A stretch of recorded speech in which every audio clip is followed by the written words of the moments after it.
Every so often, your dog starts moving in their sleep, not just a small twitch. Their paws begin to paddle, as though running somewhere specific. A sound escapes them, a soft bark, a quiet whimper, something between a breath and a word. And then it stops. They settle back into stillness. And you look at them and wonder. For most of human history, the answer to what happens inside a dog's sleeping mind was somewhere between guess and hope. Scientists were careful. The question seemed unanswerable. The inner experience of another species during sleep felt permanently beyond reach. That has changed. In the past 2 decades, a series of discoveries has given researchers something they did not have before. A way to look inside the sleeping brain and see not just that it is active, but what it is doing. And what they have found, specifically about what dogs experience during sleep, is more precise and more remarkable than anyone predicted. Here is what they discovered. For decades, the scientific community was careful about making claims regarding animal consciousness, the inner life of another species, what they experience, what they feel, whether anything like subjective experience occurs behind those eyes, was treated as unknowable. A question that responsible science did not answer definitively. Sleep was no different. The question of whether dogs dream was often deflected. We cannot know what another mind experiences. And so the question remained officially open for longer than it should have. Then the tools changed.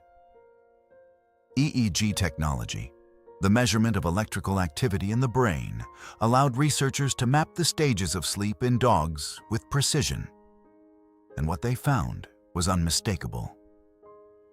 Dogs cycle through the same sleep stages as humans: slow-wave sleep and REM sleep, the stage characterized by rapid eye movement, irregular breathing, and the specific brainwave pattern consistently associated with vivid dreaming in human subjects. The same pattern, in the same stage, in a brain that, while different from yours in scale, is structurally far more similar to the human brain than it is different. The hippocampus, the amygdala, the visual cortex, the regions that generate and experience human dreams are present in the dog brain. Smaller, but present and functional. And during REM sleep, those regions are active in dogs, in exactly the same way they are active in you when you dream. The question was no longer whether dogs dream. Dogs dream. The brainwave record makes that a statement of neuroscience, not sentiment. What remained, the question that required a different kind of experiment to answer, was what they dream about. In 2001, neuroscientists Matthew Wilson and Kenway Louie at MIT published findings that fundamentally altered the understanding of what the sleeping brain does. Their subjects were rats. The rats had spent their waking hours running through a maze, a specific track, a specific route, a specific sequence of movements and decisions. And as they ran, Wilson and Louie monitored the activity of individual neurons in the hippocampus, the brain structure most associated with memory formation and the encoding of experience. What happened during the rat's subsequent REM sleep was extraordinary. The same neurons that had fired during the maze run fired again during sleep, in the same sequence, at the same relative timing. The sleeping brain was not generating random activity. It was replaying the experience of the day with a fidelity so precise that the researchers could, from the neural data alone, identify exactly where in the maze the rat was dreaming of being. Not approximately. Exactly. Wilson stated directly that these findings extended beyond rats. Any animal with a hippocampus organized along the same principles, and dogs share this architecture with both rats and humans, almost certainly performs the same process during sleep. The sleeping brain is not passive. it is rehearsing, running the events of the day again in sequence, consolidating them into something more durable than a moment. What this means, translated into the specific daily experience of your dog, is this. Whatever happened during their waking hours, the walk, the game in the garden, the training session, the moment you sat on the floor and they came and pressed against you, their sleeping brain is returning to it, rerunning it, holding it, and doing something with it. Your dog's day does not end when they close their eyes. The replay mechanism tells us the structure of dog dreams. The content, researchers believe, follows directly from what dogs do and experience while awake. Stanley Coren, a professor of psychology at the University of British Columbia and one of the foremost researchers in canine cognition, has argued based on accumulated brainwave data that dogs most likely dream about the activities that defined their waking hours. Chasing, running, playing, interacting with other dogs, and with people. But here is the part that matters most and that most people have never been told. The hippocampal replay that Wilson documented does not treat all experiences equally. The brain does not randomly select from the events of the day and replay them in neutral rotation. It consolidates what mattered, what carried emotional weight, what registered most strongly in the nervous system during waking hours. Think about what registers most strongly in your dog's nervous system during a typical day. Research into canine attachment has identified this with precision. The experiences that produce the largest physiological responses in a dog, the sharpest rises and falls in cortisol, the most significant heart rate changes, the strongest activation of the social bonding system, are consistently the experiences that involve their primary attachment figure. Your return after an absence. The moment you acknowledge them in the morning before anything else. The specific tone of your voice when you said their name. The walk where you let them lead. The evening where you sat on the floor and they leaned against you and you did not move. These are not neutral events to your dog's nervous system. They are the highest signal experiences of the day. And they are therefore precisely the experiences the sleeping brain is most likely to return to during REM. Your dog dreams about you, not as a poetic possibility, not as a comfortable assumption, as a neurological probability backed by the same research that tells us what any brain, in any species, does with the experiences that mattered most. There is a structure in the brainstem called the pons. During REM sleep, one of its primary functions is to send inhibitory signals to the large muscles of the body. This is why you do not physically act out your dreams. The motor commands are generated. The movement is planned. The pons prevents it from being executed. Your dog has the same structure, doing the same job, most of the time. But the pons is not equally effective across all life stages. In puppies, it has not yet reached full maturity. In older dogs, its efficiency begins to decline. In both cases, the suppression is incomplete. The motor commands that the dreaming brain is generating actually get through. The paw paddling you see when your dog runs in their sleep is a real run. The sleeping brain issued the command. The pons failed to fully block it. The leg followed. The whimper is a real sound from a real emotion the dream produced. Researchers at MIT confirmed this mechanism directly. When the pons in sleeping laboratory animals was temporarily suppressed, the animals physically acted out their dream behavior, hunting, chasing, investigating, with their eyes closed, their minds entirely elsewhere, moving through an environment that existed only inside their heads. Your dog twitching on the floor is not performing.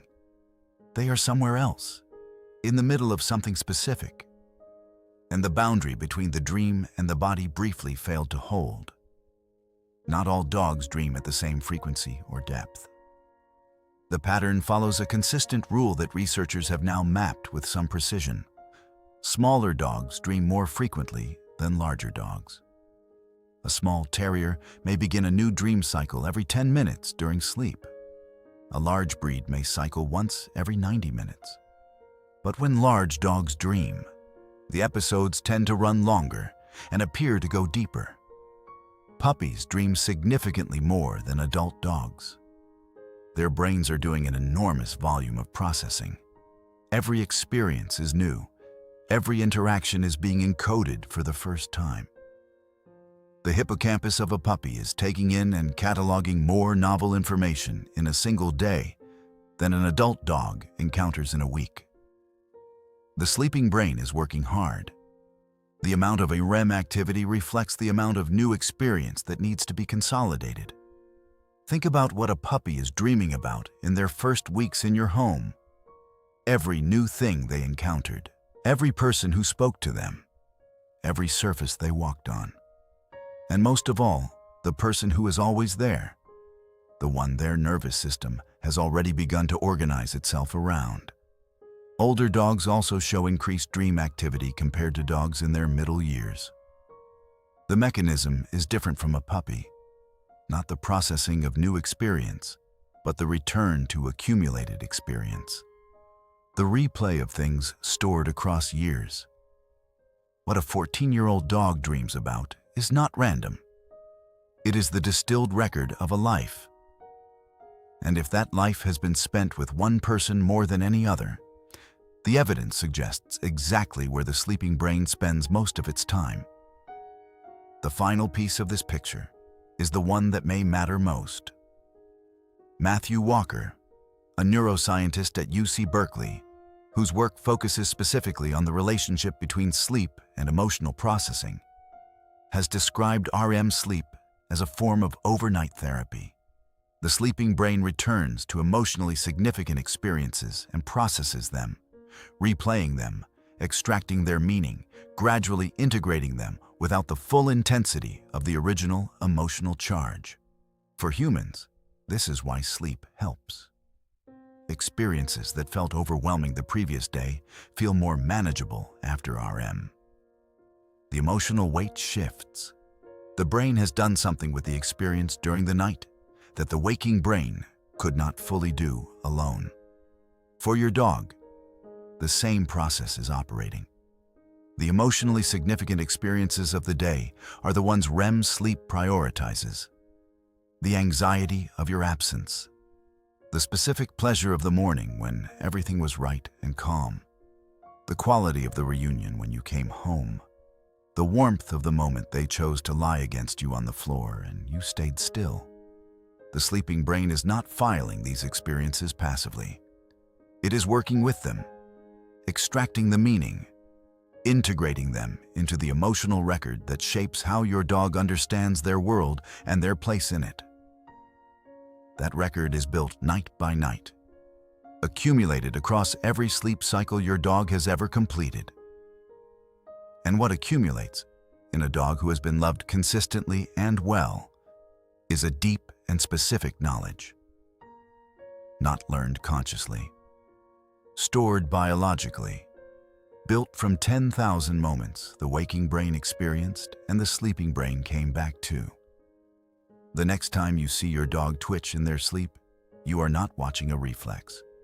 You are watching a brain doing something deliberate with the hours of unconsciousness. Rehearsing the day, consolidating what mattered, returning, as the evidence suggests, to the experiences that carried the most emotional weight.